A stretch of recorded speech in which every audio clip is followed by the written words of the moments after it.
Google have officially released a teaser for the Pixel 10 lineup, as well as revealing all of the new phones in their new advertisements, and with all of the specs already known, it leaves nothing to the imagination.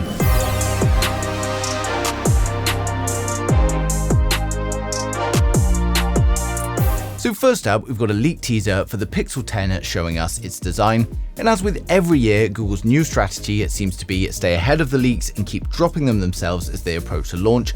But of course, the teaser doesn't confirm much on its own, but it did confirm all of the previous leaks were correct. But we do, however, know there were some tweaks to the design, with the 10 Pro being slightly thicker, and then the 10 Pro XL becoming heavier due to a larger battery capacity. But apart from that, design-wise, it does look pretty much the same. Something that will see a reduction, however, is your phone bill when traveling, thanks to today's video sponsor Airalo, which is the first and top-rated eSIM in the world, and it's going to save you a huge amount of money when traveling. Now, Airalo reached out to me, but I'm actually a huge fan of the app and started using it 4 months ago, and I've used it multiple times since. My recent trip to Thailand and Malaysia, it would have cost me £90 with my provider at £5 a day, but thanks to Airalo, I bought an eSIM for only £9.50. It lasted 30 days along with 10 GB of data and made me a huge saving. You can also use my code TT3 to get $3 off your first eSIM purchase. It's 100% digital, meaning there's no waste. The app automatically installs the eSIM for you, or you can install it manually if you prefer. And they've got over 200 regions and countries covered, meaning wherever you go in the world, you're going to be able to find a suitable eSIM.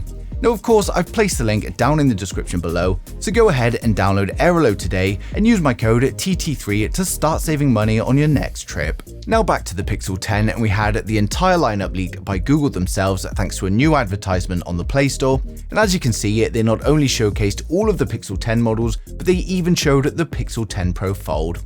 Now, of course, 3 of them are in the grey colour, apart from the standard Pixel 10, which confirms the new Indigo, which is a blue colour.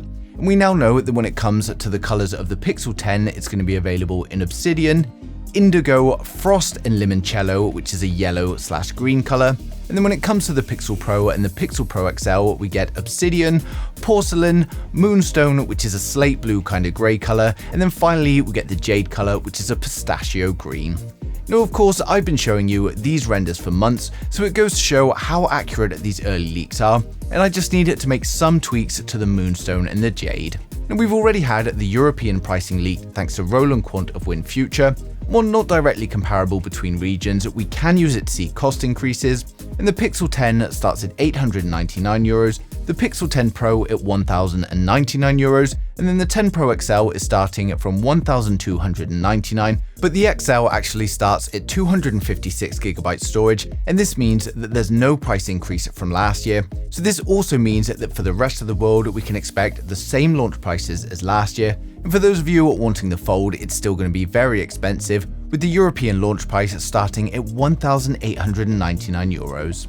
Now, while many doubted that the Pixel 10 series would look the same as the 9, of course, that's now been confirmed via multiple official channels with teasers, the shots of the commercial, and then the adverts on the Google Play Store. But for those of you interested in the specs and the expected pricing of all of the models in the range, we're going to run through it now. So hit subscribe and we'll get right into it. So first up, we've got the standard Pixel 10, which comes with a 6.3-inch 120Hz OLED display with Gorilla Glass Victus 2 protection. It's coming with a resolution of 1080 by 2424 and improvements to peak brightness as well. And although it has the same display size as its predecessor, the overall dimensions are slightly different.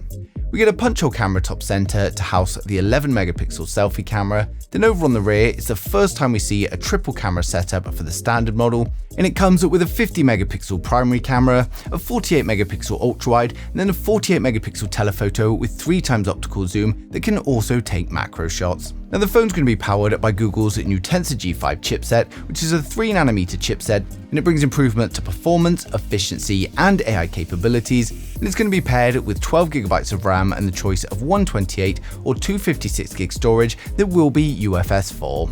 It's powered by a 4870 mAh battery with 29W wired charging and then 15W wireless charging, and we get 5G, Bluetooth 5.3 and Wi-Fi 7, and it's of course launching with Android 16 on the 13th of August. It's launching at an expected launch price from £799 or $799.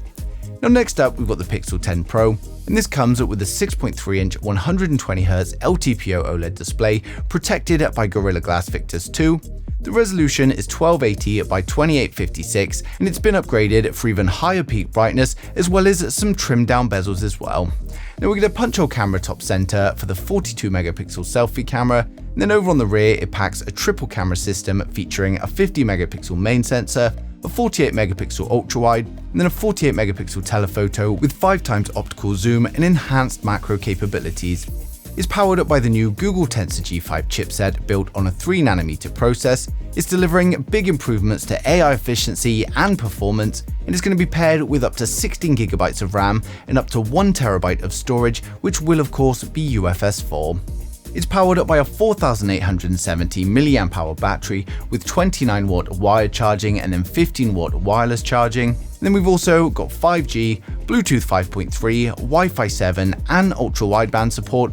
And the Pixel 10 Pro is going to ship with Android 16 out of the box, and it's launching on August the 13th, and it's expected to start from £999 or $999. Finally, we've got the Pixel 10 Pro XL, the biggest and most premium model in the lineup. It features a 6.8-inch OLED display with Gorilla Glass Victus 2 protection, and we also get improvements to peak brightness for excellent visibility out in the sunlight. We've got a 42 megapixel selfie camera top center in the form of a punch hole selfie camera, and then over on the back we get a 50 megapixel primary camera, a 48 megapixel ultra wide, and a 48 megapixel telephoto with 5x optical zoom, and we also get this periscope style macro mode as well. Under the hood, it's powered up by Google's Tensor G5 chipset built on the 3nm process, and this is going to be paired with up to 16GB of RAM and up to 1TB of storage, which will of course be UFS 4. It's powered by a 5200 mAh battery with 39W fast charging when using a wire and 15W wireless charging with Qi 2. And its connectivity of course includes 5G, Bluetooth 5.3, Wi-Fi 7 and ultra-wideband support. It's running Android 16 out of the box, and Google are also promising 7 years of updates on all models of the Pixel 10. It is expected to launch from August the 13th from $1,199 or £1,199. So overall, the Pixel 10 series is looking to improve on an already popular phone rather than just completely redesigning the phone again for the sake of it, and it seems like most of the effort is going into software and the new Tensor G5. Now, as always, photography is going to play a huge part of the Pixel 10's promotion and launch, as well as all of Google's new AI features. And of course, this means if you currently have a Pixel 9, then it's probably not going to be worth the upgrade, as it looks pretty much the same apart from the new colors. But for those of you with older Pixels or maybe looking to try out your first Pixel, then it's going to be a great choice. Now, of course, there's still a little bit of time until the official launch. We'll be getting more and more leaks as we approach it, and probably some more from Google as well. And of course, as soon as they come in, I'm going to be sharing them straight away. So make sure you subscribe so you don't miss a thing in the future.